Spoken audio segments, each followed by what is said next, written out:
Investment is the name of the game that drives the global services outsourcing industry of Costa Rica.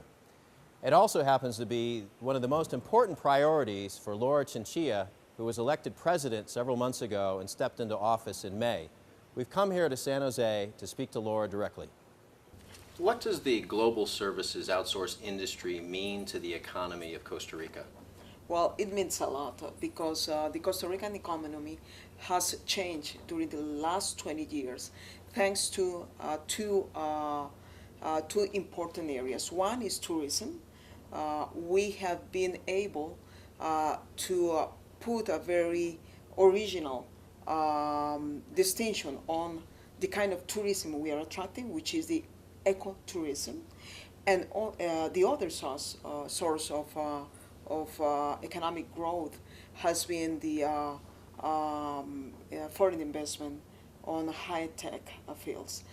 We have been investing also in trying to prepare our human resources so we can be able to continue attracting this kind of investment to Costa Rica. So the idea of investment has been around for a long time, trying to attract investment into Costa Rica. As the new president, are there some new schemes or new ideas you're going to try to bring forth to strengthen that investment? Well, I would say that Costa Rica has been success in terms of attracting this kind of investment. However, if we want to continue competing, that means if we want to keep the investment we have now, and if we want to attract more investment, we have many different challenges. Probably the first one is bureaucracy. We have to combat the very complicated bureaucracy we have now, more clear rules. That is something we are working in now. The other challenge is more human resources on technical careers. We need more engineers. We have more technicians. We have a better level of English language in our students. So we are also working on these fields. And the third challenge is logistics, because we have to recognize that we have to do a little bit more in terms of improving our infrastructure, our ports, airports, and also our roads. So let's address the second challenge for a minute, the issue of education. It's a major issue when a company decides to invest in a country. They're looking at the talent pool. The challenge you have here is there's not a huge population compared to some of your neighbors. Yes. But the question is, how do you get more of a universal high-level education for all Costa Ricans in order to enter the labor pool with high capabilities? Well, I would say that we, in general terms, have a good coverage of university education. The real challenge we have is to move from social science careers to more technical and scientific careers. For example, now we are preparing about 70% of the students in social careers.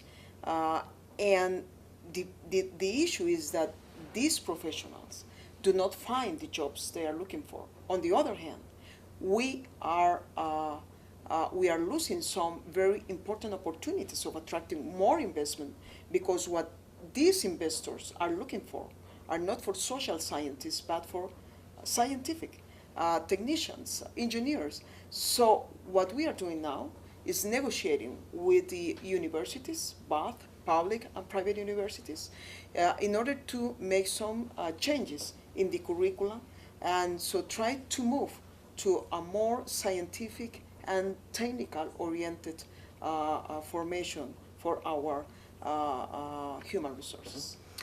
Let's expand the scope a little bit.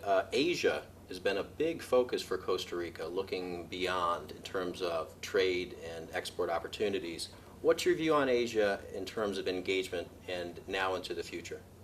Well, for us, Asia means a very good opportunity of new investments, of new markets for our exports and services. So what we are doing is now trying to pass a free trade agreement with China in the Congress. The agreement has been already negotiated between the Costa Rican and the China's government. Second, we are trying to open new negotiations with Korea. We already start to talk about this, and we already also closed some negotiations with Singapore. Our